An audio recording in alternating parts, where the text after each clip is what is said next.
thank all of you for being here.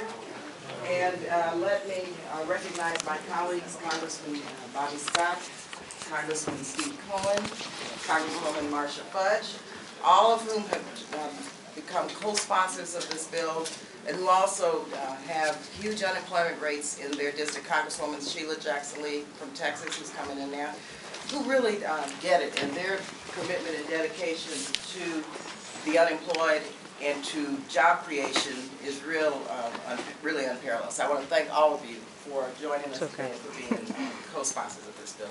As we stand here today, millions of workers are experiencing a true state of emergency.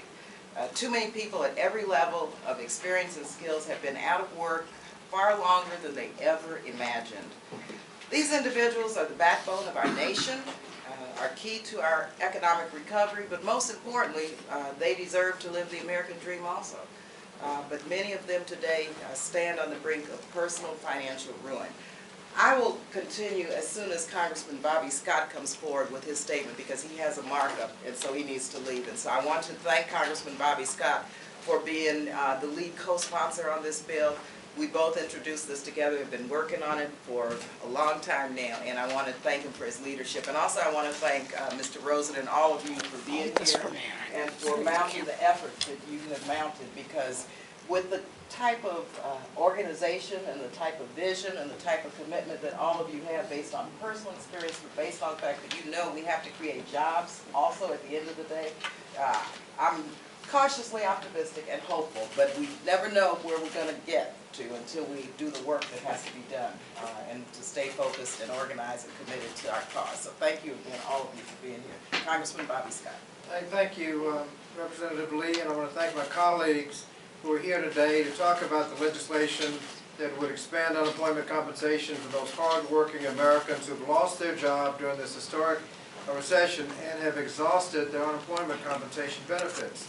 This legislation, the Emergency Unemployment Compensation Act, would add 14 additional weeks of unemployment, make that benefit available to all unemployed persons regardless of their employment conditions in their state.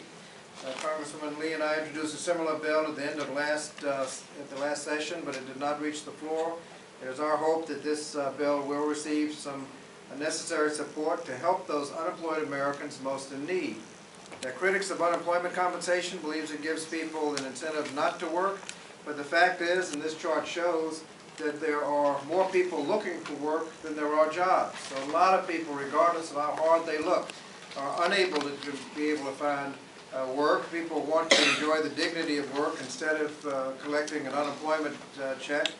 The overwhelming majority of those unemployed want a hand up, not a hand out. They want a job. And unemployment compensation would, if passed, help them make ends meet until those jobs are available. Now, this not only will help those families, it will also help the economy. Estimates are that for every dollar that's put in unemployment compensation, the economy is helped by $1.61. And that is in stark contrast to the impact that we have on other areas. For example, last year we passed some tax cuts. The economic impact on many of those tax cuts was 20 cents, not $1.61. This legislation is only part of a comprehensive approach that we need to get chronically unemployed people to work. We need a comprehensive training program to make sure they qualify for the jobs of the future. We also need a jobs creation programs. But the introduction of this legislation is no guarantee that it will actually pass, but we need to make sure that we work as hard as we can to help those who are most in need. And I want to thank again Representative Barbara Lee for her leadership in this legislation. Thank you very much, Congressman.